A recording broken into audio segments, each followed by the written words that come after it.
Good morning students. Today we will discuss about hybridization in complex compound. Complex compounds में hybridization के लिए हम किस तरह से काम करेंगे इसे देखते हैं। हाइब्रिडाइजेशन है क्या? हाइब्रिडाइजेशन के अंदर डिफरेंट ऑर्बिटल्स इंटरमिक्स होते हैं और इंटरमिक्स होकर के इक्वल एनर्जी के आइडेंटिकल हाइब्रिड ऑर्बिटल्स फॉर्म होते हैं। इसे हाइब्रिडाइजेशन कहते हैं। हाइब्रिडाइजेशन को जब निकालोगे तो आपने ध्यान रखना है कि hybridisation equal to number of sigma bonds plus में number of lone pair. Hybridisation जहां भी निकालना पड़े तो आपने ध्यान रखना है number of sigma bond plus में नंबर ऑफ लॉन पेयर्स। अब नंबर ऑफ सिग्मा बॉन्ड कैसे निकालेंगे? नंबर ऑफ सिग्मा बॉन्ड निकालने के लिए बहुत सिंपल सा तरीका है। किसी भी मॉलिक्यूल के अंदर देखते हैं तो सेंट्रल एटम पर जितने एटम जुड़े हुए होंगे वो सिग्मा बॉन्ड के इक्वल होता है। यहां पर 4 बॉन्ड जुड़े हुए हैं इसलिए सिग्मा बॉन्ड हो गया 4। यहां पर 5 जुड़े हुए हैं इसलिए सिग्मा बॉन्ड हो गया 5। तो हाइब्रिडेशन क्या था? Number of sigma bond plus में नंबर ऑफ लॉन पेयर।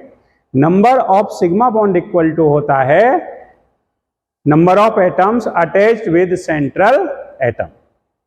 तो यहां पर हो जाएगा। दूसरा पॉइंट है नंबर ऑफ लॉन पेयर। इन दोनों की जरूरत पड़ेगी। सिग्मा बॉन्ड पता चल जाए और लॉन पेयर पता चल जाए तो हम हाइब्रिडाइजेशन आसानी से निकाल सकते हैं, कोई दिक्कत नहीं आएगी। तो नंबर ऑफ लॉन पेयर देखने के लिए क्या करें? नंबर ऑफ लॉन पेयर्स जब देखेंगे तो उस केस में 2 कंडीशन हो सकती हैं। व्हेन मोनोवैलेंट, जब मोनोवैलेंट एटम जैसे कि हाइड्रोजन हो सकता है, क्लोरीन हो सकता है, ब्रोमीन हो सकता है, आई हो सकता है, फ्लोरीन हो सकता है और भी हो सकते हैं। Number of lone pairs when monovalent atoms attached with central metal atom. तो यहां पर नंबर ऑफ लॉन पेयर्स आसानी से निकल सकते हैं। Number of valence electron of central atom minus number of sigma bond divide by 2। तो ये सिंपल सा फॉर्मूला है, valence electron minus number of sigma bonds divide by 2। इसी तरह से अगर पॉलीवैलेंट या डाईवैलेंट है तो डाईवैलेंट जैसे ऑक्सीजन, सल्फर, सेलेनियम, टेल्यूरियम, इस तरह से, तो वहां पर हम नंबर ऑफ लॉन पेयर्स निकाल सकते हैं। Number of lone pairs valence electron of central atom minus 2 into, यहां ये ध्यान रखना है जितनी भी वैलेंसी होगी, पॉलीवैलेंट के लिए n मल्टीप्लाई करेंगे, यहां डाईवैलेंट है इसलिए सिग्मा बॉन्ड को 2 से मल्टीप्लाई हमने किया है। तो यहां से हम नंबर ऑफ लॉन पेयर्स निकाल सकते हैं जब डाईवैलेंट एटम जुड़ा हुआ होगा। इससे पहला जब मोनोवैलेंट एटम जुड़ा हुआ होगा। उसके बाद नेक्स्ट पॉइंट है in hybridisation orbitals takes part not electron. Hybridisation में ऑर्बिटल हिस्सा लेते हैं, इलेक्ट्रॉन हिस्सा नहीं लेते। दूसरा पॉइंट इसका पूछ लिया जाता है hybrid orbitals takes part in sigma bond formation not in pi bond formation. Hybrid orbitals sigma bond formation में हिस्सा लेंगे, पाई बॉन्ड फॉर्मेशन में हिस्सा नहीं लेते। उसके बाद नंबर ऑफ वैलेंस इलेक्ट्रॉन की हमें यहां जरूरत पड़ती है। नंबर ऑफ वैलेंस इलेक्ट्रॉन अगर हम देखते हैं तो यहां से निकाल सकते हैं नंबर ऑफ वैलेंस इलेक्ट्रॉन्स। मान लो हमने ले लिया लिथियम,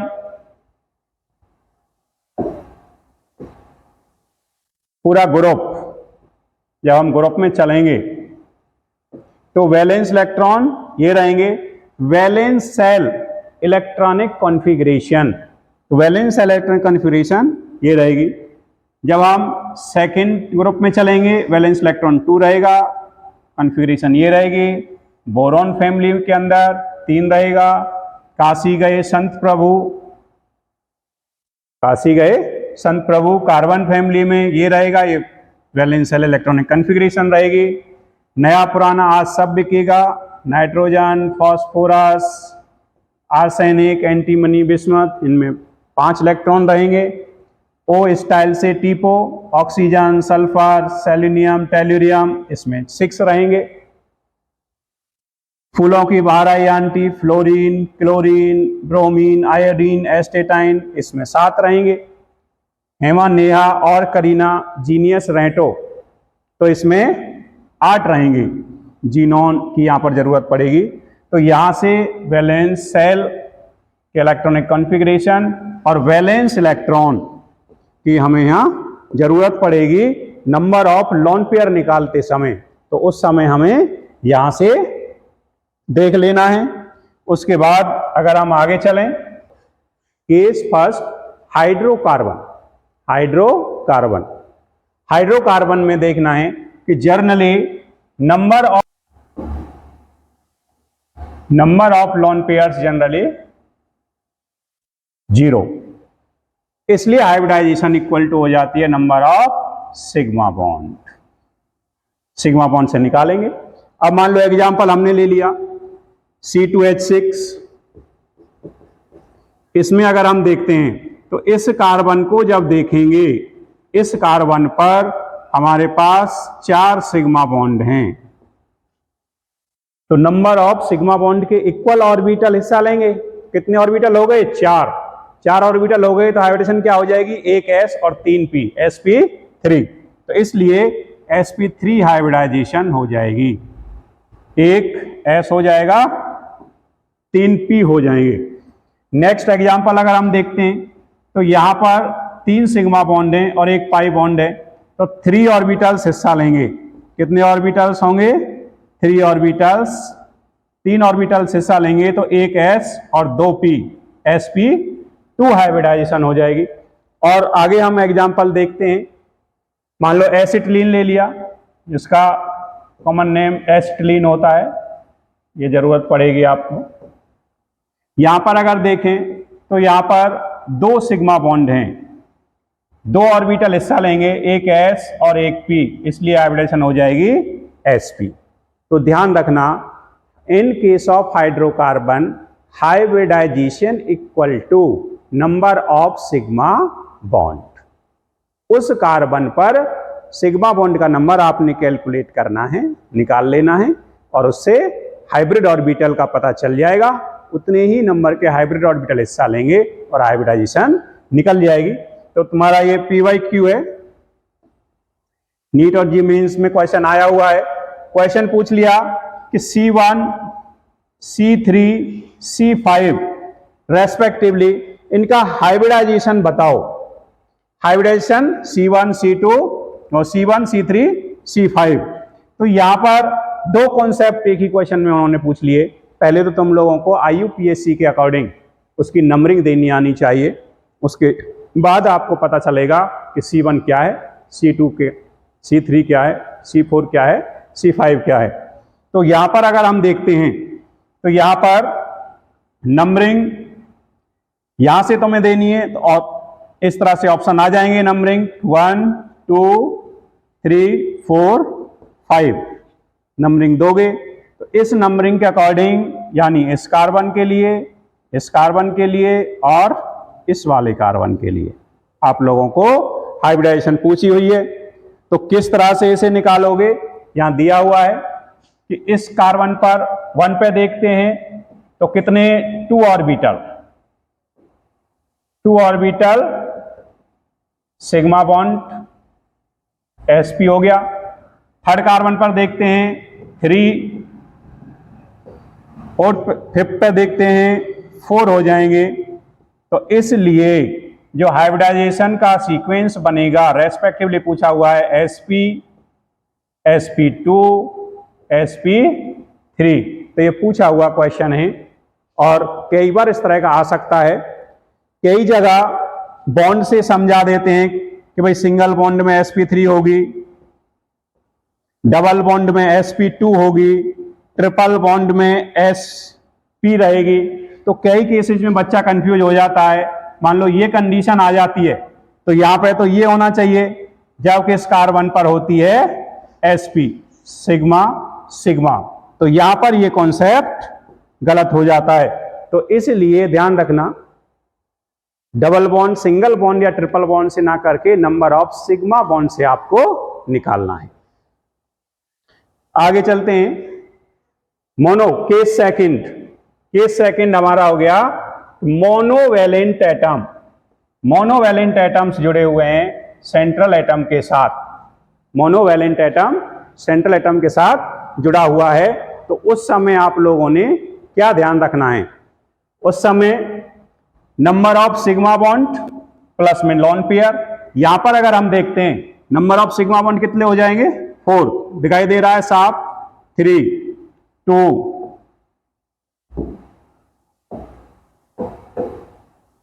कितना हो जाएगा 4 3 2 3 5 4 6 इस तरह से हो जाएगा। और नीचे भी इसमें लिस्ट है, अगर उसे हम देखें पूरा तो इस तरह से कर सकते हैं। कितना हो गया 3 5 7 2 4 6, तो यहां पर हो सकता था। आगे जब हम चलते हैं number of lone pairs, number of lone pairs जब निकालेंगे, नंबर ऑफ लॉन पेयर्स में अब ये कितने भी एग्जाम्पल्स आ जाएं, 50 एग्जाम्पल आ जाएं, हमने कुछ भी नहीं रटना है। हमने ध्यान रखना है number of sigma bond plus में नंबर ऑफ लॉन पेयर्स। तो यहाँ सिग्मा बॉन्ड निकालने के लिए फॉर्मूला तो मैं बता रखा था, वैलेंस इलेक्ट्रॉन कार्बन के पास कितने होते हैं 4, सिग्मा बॉन्ड कितने हो गए 4 डिवाइड बाई 2 इक्वल टू 0। इस तरह से 5 3 2 1 6 2, तो इस तरह से यहां लॉन पेयर निकाल सकते हो। 1 0 1 0, वैलेंस इलेक्ट्रॉन 5 5 0, 6 4 2 1, 6 6 0, 7 3 4 2 हो जाएगा। इस तरह से हम इसमें चलते हैं, 7 3 4 2, 7 5 2 1 1 हो जाएगा, 7 7 0 हो जाएगा, 8 2 6 3 8 4 4 2 8 6, इस तरह से आ जाएगा। अब यहां से इनको जोड़ सकते थे, आपने क्या करना था वही बड़ी आसानी से। अब आपको ऑर्बिटल्स का नंबर पता चल गया। ऑर्बिटल यहां कितने हो गए 4, 4 के लिए एक s 3p, एक s 3p, एक s 3p, यहां तक ये 4 हैं तो sp3 बन जाएगा। यहां 5 हो जाते हैं 5, एक s 3p 1d, 5 ऑर्बिटल हो गए। यहां पर फिर से 5 हैं sp3d, यहां पर देखा जाए 6 हो गए, एक s 3p 2d sp3d2, यहां पर फिर 5 आ गए sp3d। आगे अगर हम चलें तो इस तरह से इनको निकाल सकते हैं, कोई दिक्कत नहीं आएगी।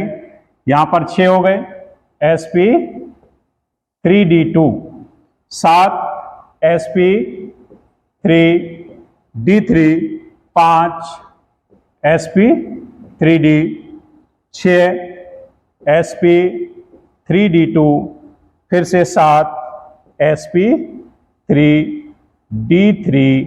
तो यहां पर ये हाइब्रिडाइजेशन हम निकाल सकते हैं। हमने कुछ भी नहीं रटना था। हाइब्रिडाइजेशन जब कभी आए तो hybridisation equal to number of sigma bond plus में number of lone pair. 50 example आ जाएंगे, 100 एग्जाम्पल आ जाएंगे, रटना नहीं है, सिर्फ एक कॉन्सेप्ट याद रखना था, number of sigma bond plus में number of lone pair.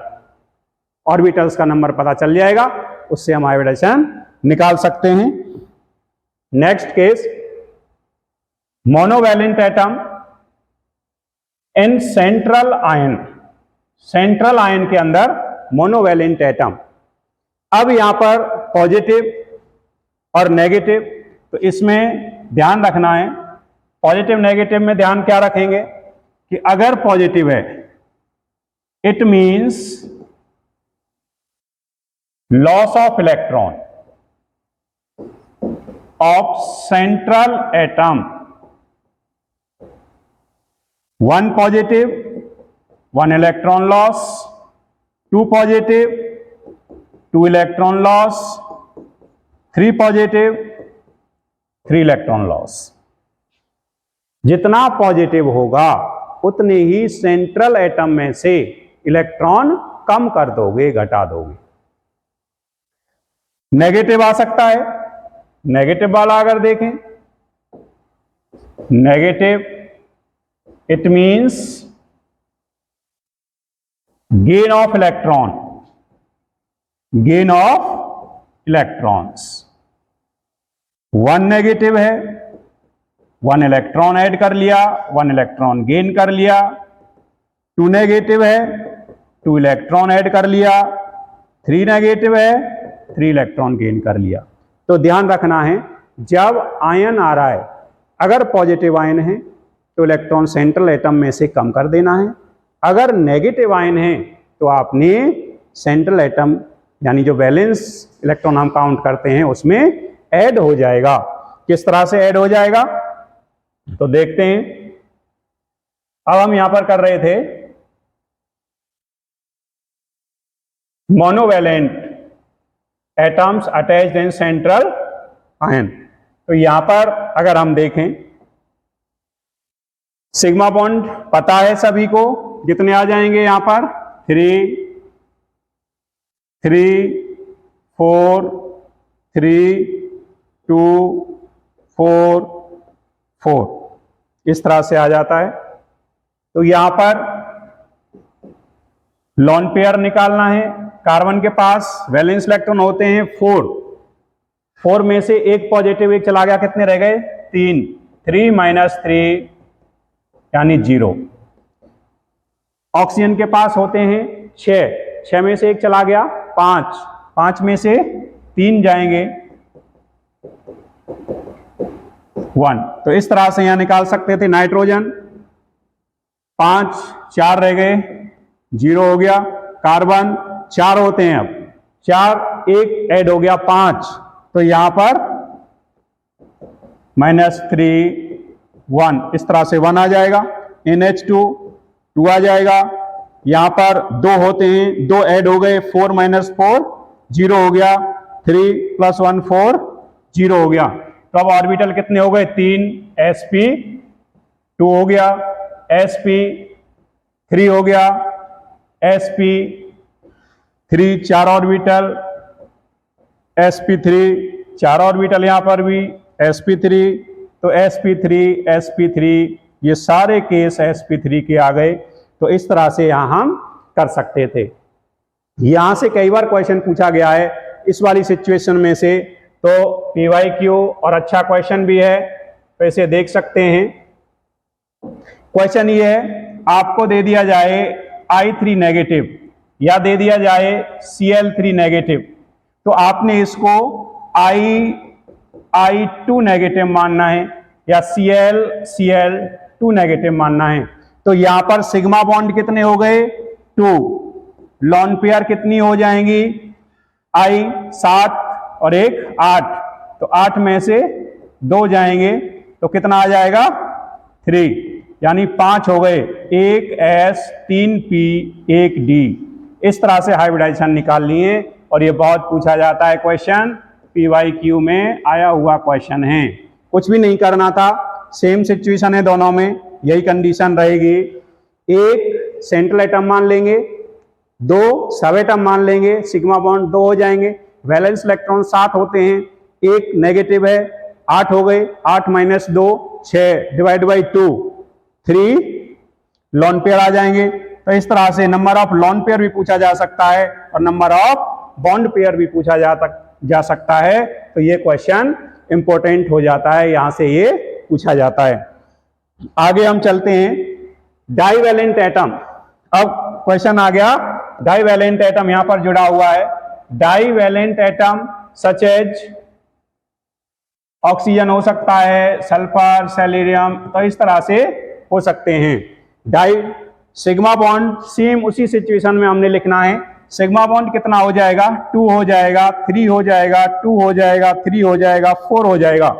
Sigma bond ध्यान रखना है, जितने एटम सेंट्रल एटम से जुड़े हुए हैं वो सिग्मा बॉन्ड के इक्वल होता है, ये ध्यान रखोगे।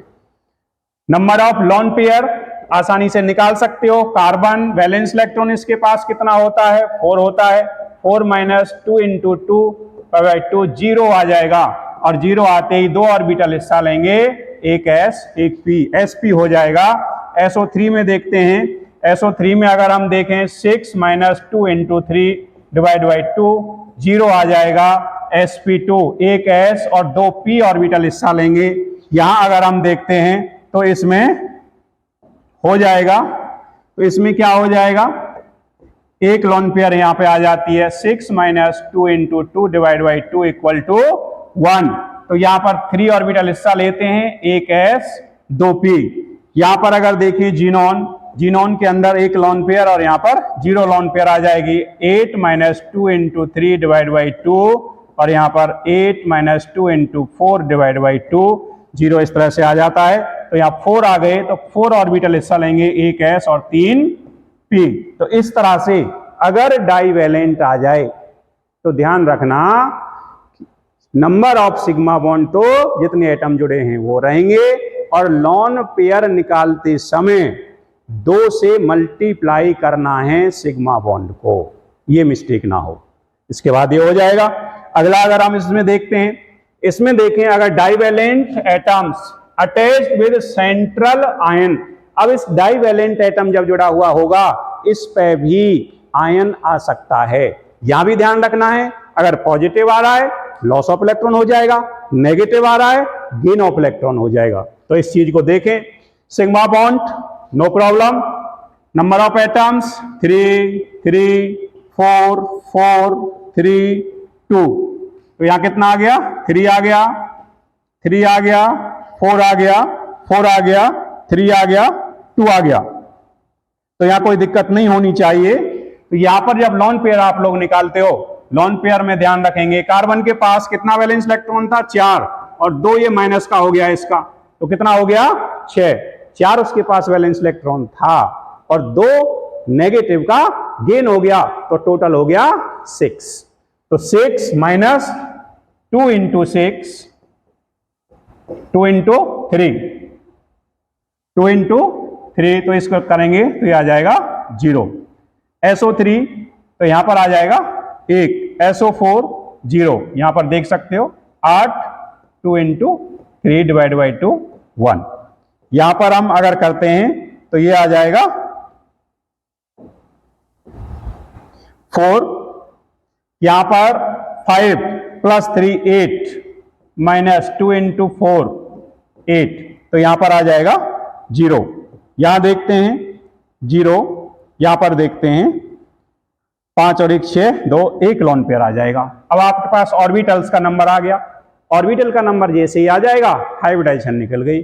तो कुछ भी नहीं रटना था, जब कभी हाइब्रिडाइजेशन आए हमेशा ध्यान रखना number of sigma bond plus में नंबर ऑफ लोन पेयर्स।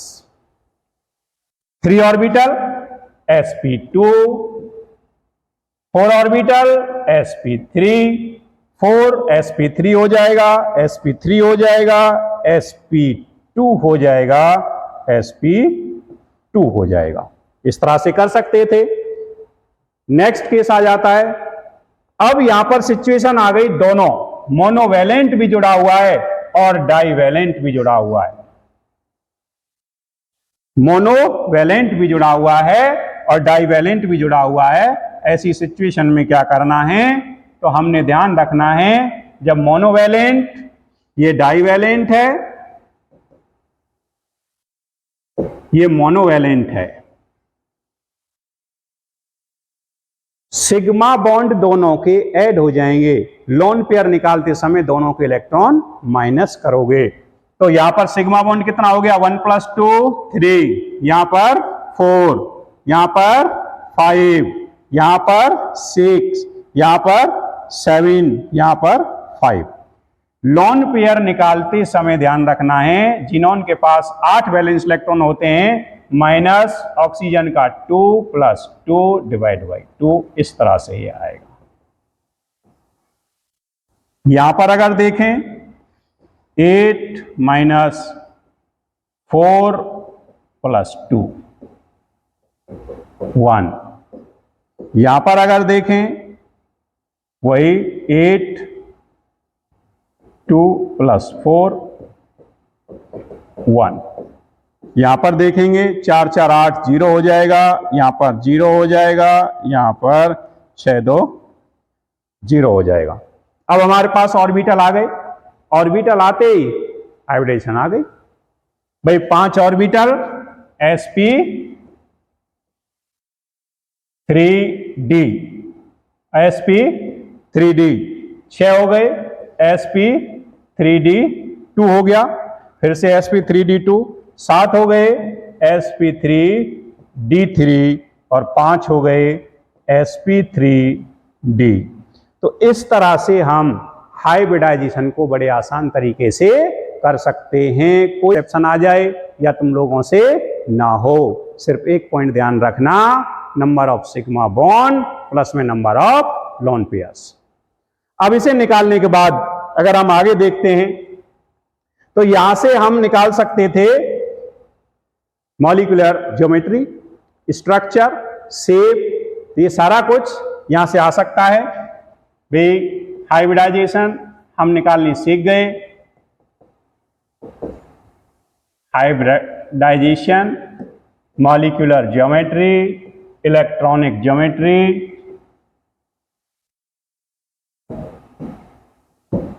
इसी को शेप कह देते हैं, स्ट्रक्चर यहां से ड्रॉ कर सकते हो। मान लो केस फर्स्ट, sp हाइब्रिडाइजेशन, इसमें ध्यान रखना है एग्जाम्पल। अब एग्जाम्पल कितना भी आ जाए, CO2 आ जाए, BeCl2 आ जाए, SiO2 आ जाए, तो यहां पर हमेशा लीनियर स्ट्रक्चर रहेगा, स्ट्रक्चर लीनियर रहेगा। और इस तरह से अगर डाइवैलेंट एटम जुड़ा हुआ है 2 बॉन्ड से जोड़ दोगे, मोनोवैलेंट जुड़ा हुआ है 1 बॉन्ड से जोड़ देंगे। तो यहां पर मॉलिक्यूलर ज्योमेट्री, ज्योमेट्री क्या हो जाएगी, लीनियर, या फिर कह सकते हो लीनियर शेप। तो इस तरह से निकाल सकते थे। तो आपने ध्यान रखना है, स्ट्रक्चर और ये रटना नहीं है। जब कभी sp आए तो इसमें 0 लोन पेयर रहेगा, हमेशा लीनियर स्ट्रक्चर बनेगा, लीनियर मॉलिक्यूलर ज्योमेट्री रहेगी। नेक्स्ट केस हम देखते हैं, sp2 हाइब्रिडाइजेशन के एग्जाम्पल अगर हम लें BF3 SiCl2, तो यहां पर हाइब्रिडाइजेशन निकालेंगे हम, लोन पेयर निकालेंगे, स्ट्रक्चर, मॉलिक्यूलर ज्योमेट्री और शेप। तो यहां हाइब्रिडाइजेशन इसका निकालें, तो ये तो हमने केस यहां ले लिया है, लेकिन आपको निकालना सिखा रखा है। ये आ जाएगा sp2 लोन पेयर 0, यहां 1 आ जाएगा, यहां स्ट्रक्चर आ जाएगा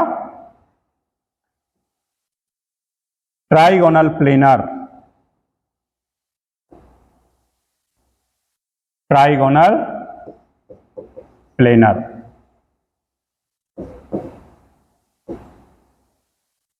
यहां पर आ जाएगा वी शेप और बेंट शेप और एंगुलर शेप।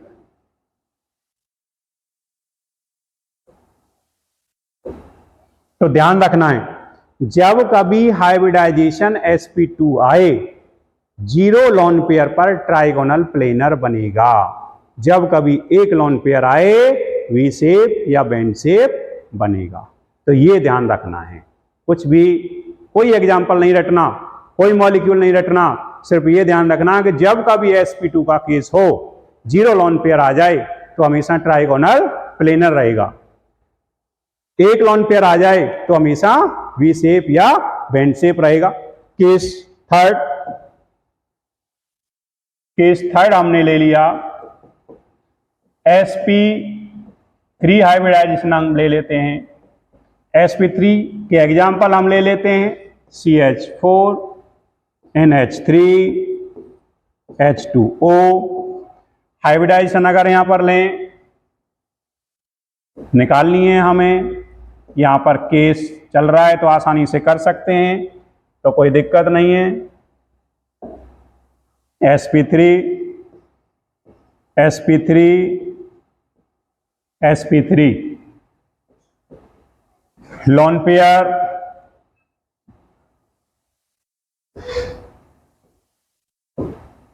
यहां पर निकालेंगे, 0 आएगा, 1 आएगा, 2 आएगा, ये निकालना आपको सिखा रखा है। स्ट्रक्चर जब इसका देखेंगे, स्ट्रक्चर में ये आता है टेट्राहेड्रल,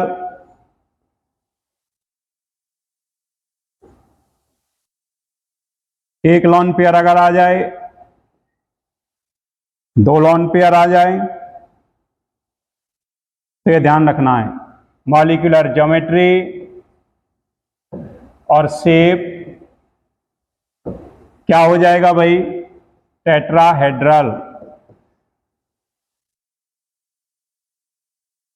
शेप हो जाएगा। इलेक्ट्रॉनिक ज्योमेट्री और मॉलिक्यूलर ज्योमेट्री पूछ सकता है। इलेक्ट्रॉनिक ज्योमेट्री फर्स्ट केस वाली रहती है, उसमें लोन पेयर और बॉन्ड पेयर का कोई डिफरेंस नहीं करना है।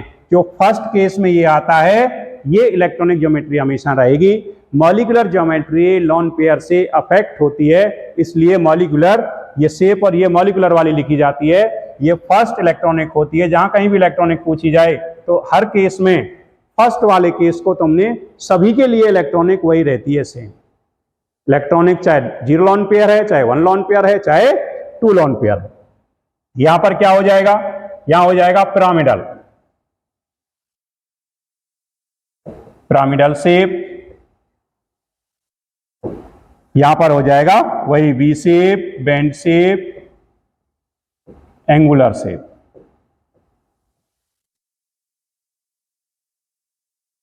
कर सकते हम देखें अगर इसको, तो बहुत सिंपल है।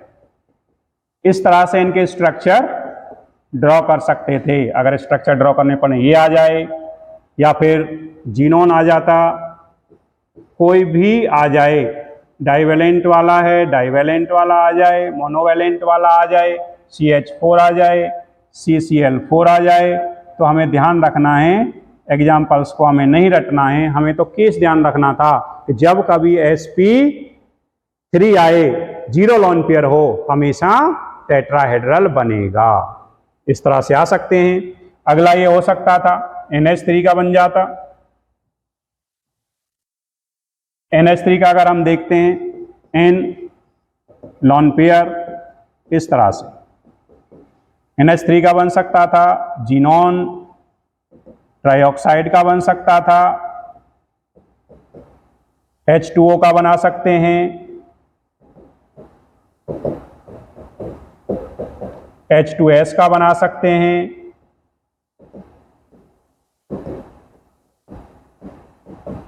तो ये ध्यान रखना है। कोई भी हमें एग्जाम्पल नहीं रटना है स्ट्रक्चर बनाने के लिए, सिर्फ ये ध्यान रखना था, जब 0 लोन पेयर आए टेट्राहेड्रल, 1 लोन पेयर आए पिरामिडल, 2 लोन पेयर आए वी शेप और बेंड शेप। तो नेक्स्ट sp3d हाइब्रिडाइजेशन जब हम देखते हैं, तो इसके example PCl5 SF4 IF3 XEF4 XEF2 तो इन दोनों में हम देखें तो यहां पर हाइब्रिडाइजेशन, लोन पेयर, हाइब्रिडाइजेशन सभी की sp3d रहेगी, 0 lone pair, sp3d 1 lone pair, sp3d 2 lone pair, sp3d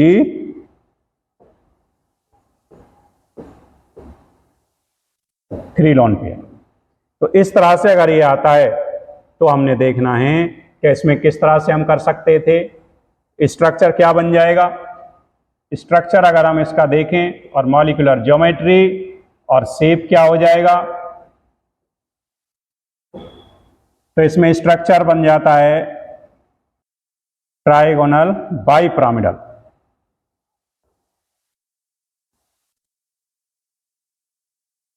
trigonal, तो यहां एक लोन पर आने की वजह से डिस्टॉर्टेड हो जाएगा, ये सीसॉ शेप बन जाएगा। यहां 2 लोन पेयर आने की वजह से टी शेप बन जाएगा, लेकिन इलेक्ट्रॉनिक पहली वाली ही रहती है। इस केस को अगर हम देखते हैं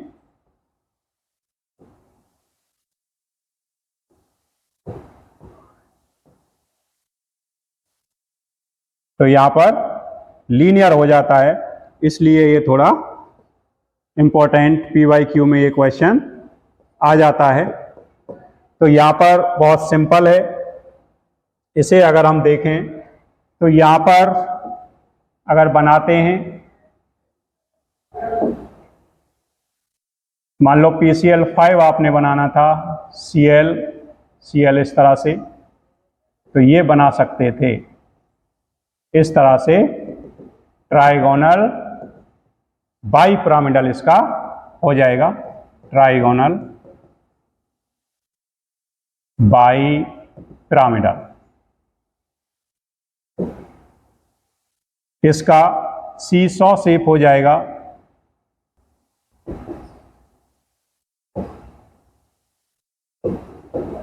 इसका टी शेप हो जाएगा और इस वाले का लीनियर हो जाएगा। तो यहां पर ध्यान रखना था, जब कभी 0 लोन पेयर आएगा sp3d में, हमेशा ट्राइगोनल बाइपिरामिडल बनेगा। 1 लोन पेयर आएगा सीसॉ शेप बनेगा, 2 लोन पेयर आएंगे टी शेप बनेगा, 3 लोन पेयर आते हैं लीनियर बनेगा। तो ये केस हम यहां पर कर सकते थे। अगला देखते हैं case, next case 5th sp3d2। तो यहां पर sp3d2 हाइब्रिडाइजेशन अगर हम देखते हैं, example SF6 IF F5 XeF4। Hybridization lone pair sp3d2 यही रहेगी, लोन पेयर 0 1 2 हो जाएगा। स्ट्रक्चर जब हम देखेंगे तो इसका स्क्वायर बाइपिरामिडल बन जाएगा, इसका देखेंगे स्क्वायर पिरामिडल बन जाएगा, इसको देखेंगे स्क्वायर प्लेनर हो जाएगा। तो मॉलिक्यूलर ज्योमेट्री क्या हो जाएगी या शेप, तो ये हो जाएगा, या तो हम इसको ऑक्टाहेड्रल कह सकते हैं, ऑक्टाहेड्रल, या फिर कह सकते थे स्क्वायर बाइपिरामिडल।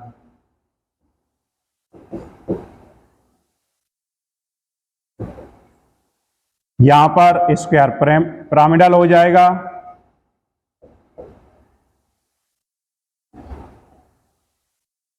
यहां पर स्क्वायर प्लेनर हो जाएगा।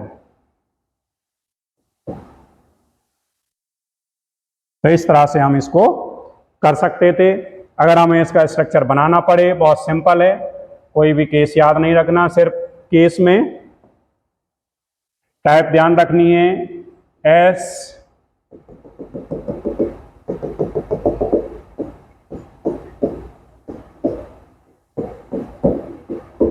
इस तरह से हम इसको ड्रॉ कर सकते हैं। इसको बनाना होता I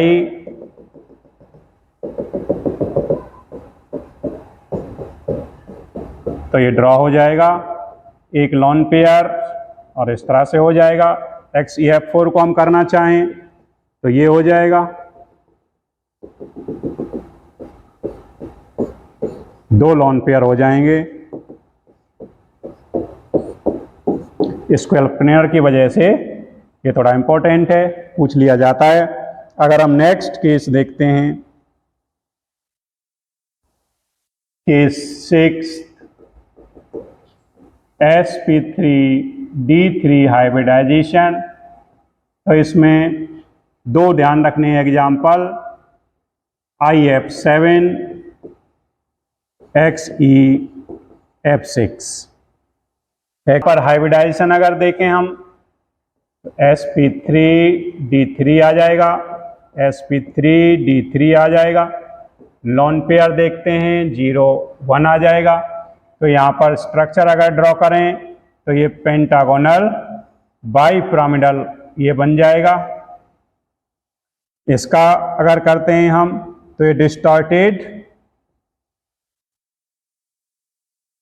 इस तरह से इसको कर सकते थे। ये मॉलिक्यूलर ज्योमेट्री या शेप, तो यहाँ पर आ जाएगा पेंटागोनल बाईपिरामिडल, पेंटागोनल बाईपिरामिडल बना सकते थे। इसका हो जाएगा डिस्टॉर्टेड ऑक्टाहेड्रल। इसको इस तरह से भी बना देते हैं, कई बार ये पूछा जाता है, NCERT भी यही कहती है। XeF6,